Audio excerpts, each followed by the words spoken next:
ಇದೇ ವೇಳೆ ರಾಜ್ಯಸಭೆಯಿಂದ ಟಿಎಂಸಿ ಸಂಸದನನ್ನ ಅಮಾನತು ಮಾಡಿದಂತಹ ವಿಚಾರ ಕೂಡ ಗೊತ್ತಾಗ್ತಾ ಇದೆ. ಡೆರೆಕ್ ಒಬೆರನ್ ವಿರುದ್ಧ ನಿಲುವಳಿಯನ್ನ ಮಂಡಿಸಲಾಗಿತ್ತು ಅನ್ನೋದು ಗೊತ್ತಾಗ್ತಾ ಇದೆ. ಈ ವೇಳೆ ಪ್ರತಿಭಟನೆ ಮಾಡಬೇಕಾದ್ರೆ ಅವರು ಪ್ರತಿಭಟನಾ ನಿಯಮವನ್ನ ಗಾಳಿಗೆ ತೂರಿದ್ರು ಅನ್ನೋ ಆರೋಪದ ಮೇರೆಗೆ ಅವರನ್ನ ಅಮಾನತಿನಲ್ಲಿ ಇಡಲಾಗಿದೆ ಅನ್ನೋದು ಗೊತ್ತಾಗ್ತಾ ಇರುವಂತಹ ವಿಚಾರ.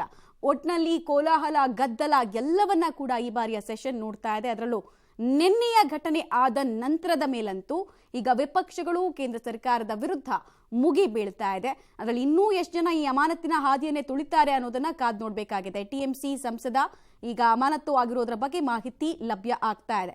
ರಾಜ್ಯಸಭೆಯಲ್ಲಿ ಪ್ರತಿಭಟನೆ ಮಾಡೋಕೆ ಮುಂದಾದಂತಹ ಸಂದರ್ಭದಲ್ಲಿ ಅಮಾನತು ಮಾಡಿ ಆದೇಶವನ್ನ ಹೊರಡಿಸಲಾಗಿರೋದ್ರ ಬಗ್ಗೆ ಮಾಹಿತಿ ಇದೆ. ಒಂದ್ ಕಡೆಗೆ ಸೆಷನ್ ಸ್ಟಾರ್ಟ್ ಆಗ್ತಾ ಇದ್ದ ಹಾಗೇನೆ ಹಿಂದೆ ಮಹುವಾ ಮೊಯಿತ್ರಾ ಅವರನ್ನ ಯಾವ ರೀತಿ ಈ ಸದನದಲ್ಲಿ ವಜಾ ಮಾಡಲಾಗಿತ್ತು ಹಾಗೆ ಮಾಡಬೇಕು ಪ್ರತಾಪ್ ಸಿಂಹ ಅವ್ರನ್ನ ಅಂತ ಕೂಡ ಹೇಳಲಾಗಿತ್ತು.